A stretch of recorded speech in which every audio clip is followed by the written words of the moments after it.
दोस्तों, हमें सिर्फ हमारे शहर ही नहीं बल्कि हमारे देश के उन तमाम मुद्दों पर भी बात करनी चाहिए जिनमें हमारे देश को अंदर ही अंदर से खोखला किया जा रहा है। वैसे तो आप सभी को पता है कि बागेश्वर धाम की एक पदयात्रा चल रही है, जो यात्रा 2 दिन पहले फरीदाबाद वल्लभगढ़ से गुजर रही थी और उस यात्रा में 1.5 से 2 लाख हिंदू सड़कों पर था।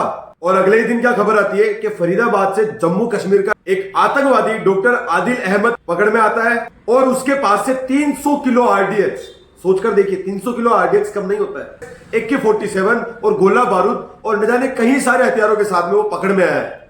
अब आप जरा सोचकर देखिए उसकी क्या मानसिकता रही होगी।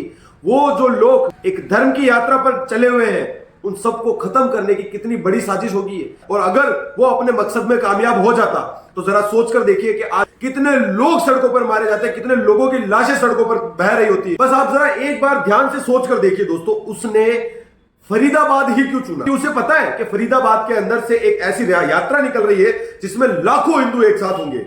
और आप सोचकर देखिए अगर वहां पर ये उस आरडीएक्स को ब्लास्ट करने में सक्षम हो जाता, कितने लोग वहां मरते। और ये आतंकवादी जैसी सोच रखने वाले क्या कर रहे हैं? सिर्फ और सिर्फ अपने मकसद के लिए काम कर रहे हैं। और ये हिंदू क्या कर रहा है? सिर्फ सेकुलर होकर बैठा है, सिर्फ जातियों में बैठा हुआ है, जिनको सिर्फ अपनी कोठियां बड़ी बड़ी करनी है, उनको धर्म से कोई लेना देना नहीं है, उनको उनके देश से कोई लेना देना नहीं।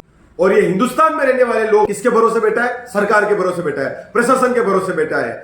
और इन आतंकवादियों की मानसिकता क्या है कि तुम बड़ी कोठियां तुम बनाओ, भले कब्जा तो हमें ही करना है आगे जाकर। और मुस्लिम लोग तो बहुत समय पहले से ही इस हिंदुस्तान में रह रहे हैं, अचानक इन कुछ मुस्लिमों के दिमाग में हिंदुस्तान को लेकर ऐसी मानसिकता क्यों आ रही है? और ये बम ब्लास्ट, ये इस तरह की आतंकवादी वाली गतिविधियां, ये सब चुनाव जब आ रहे होते हैं उससे से कुछ समय पहले ही ये इस तरह की गतिविधियां क्यों होती है? क्या आपने कभी विचार किया है?